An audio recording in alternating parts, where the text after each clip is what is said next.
So you guys that drove in here, you went over an awful lot of bridges. Do you have any idea how many you went over? Anybody count them? No. No. How many? Wow. That's a really interesting guess. We have 42 bridges. That'd be a lot. That's all right. It still feels like a lot, doesn't it? Yeah, it feels like a whole lot because there are a lot. The biggest one, of course, in your marathon, you guys went over 7 Mile Bridge. Yeah. This is the triangle we call it. That's Stock Island right over there on your left-hand side. Miami from here is 154 miles. Huh. It was closer, still. Wow, we're going to put it all right here. This is the old Navy hospital on your left. It's now a VA clinic. We love that down here. Anyway, we have a lot of people that are here that are veterans. They can come down here and get their health care, which is pretty incredible. Plus, we think they deserve it, don't you guys? Yeah. Yeah. And we're on Roosevelt Drive, named after Franklin Delano Roosevelt, our president. During the Depression, he helped the U.S. out. We honored him by naming the road around our viaduct. This is Riviera Canal. Runs about half a mile. Great spot for paddleboarding and kayaking.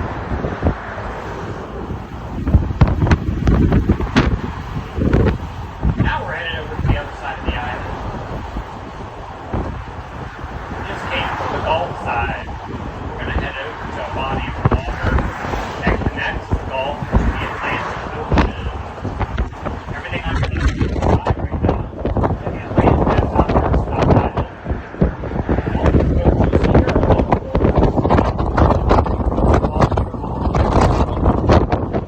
there are acres to seabed floor here. It's a mooring field. The county provides pump out service.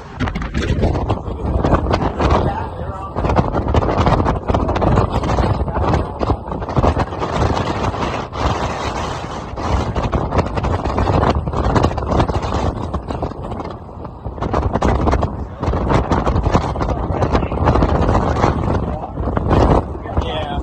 Mangroves down here, and the red one is one of them here. You see little bright yellow colored leaves here and there. These are mangroves too. You see little bright yellow colored leaves here and there in that plant. That's a very interesting thing. I don't know very many plants before I moved down here that I would think could grow in salt water, right? Mangroves are one of them. They're actually able to separate the salt out. They shuttle it to those specialized leaves. So those yellow leaves are now fully concentrated, full of salt. They'll expel the salt out, or they'll just dump the leaf out into the ocean and start a new leaf full of salt. So the rest of that plant gets fresh water. Nature's natural desalinator. Yep. Yeah, if we could unlock that secret of how plants do that, can you imagine we could grow just about anything in salt water? Yep. We'd never have to worry about having enough land and food. All right, I don't see anybody joining us, so we're going to go around the back here. These are mangroves back here. You'll notice the bright yellow leaves. Now that I mentioned it, they're speckled throughout this plant. Dad.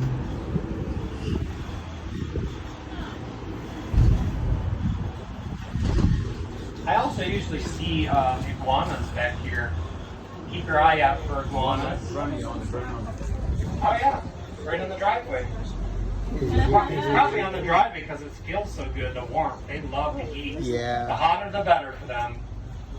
Those iguanas are an invasive species for us. They don't belong in the Keys. So you guys are welcome to take them. You can actually humanely kill any iguana that you see. Lionfish as well, and pythons. Yeah, there's no balance to our nature down here with them. They were dropped off from the pet trade. And without a predator, there's no balance. Yeah. So they eat every bud and flower that they can get their mouth on, which is not good for the other animals that rely on those as part of their evolution. So they don't belong. So we do actually we hunt and kill them, the iguanas. But I always tell people on my trolley, just take them home with you if you see them. Like the little ones, put them in your book bags and put them in your luggage. Tell the TSA that George told you to take them home. I think the pet stores would love to have them. They would. They actually, of course they love them. You can sell them to pet stores. Oh, jeez. You can sell iguanas. People have them as their pets. We just don't want them down in our environment. They're kind of neat looking and everything like that. It's not good. So now you feel that breeze. That's what will blow your hat off. Yeah. This is the other side of our island. Anybody figure out? I'm going to give you a clue. Where this body of water connects the Gulf we just came from to the Atlantic. Anybody know what this body of water is? Any guesses? So if we went out on our left-hand side, 90 miles, we'd be in Cuba. Gulf Stream runs right underneath Florida.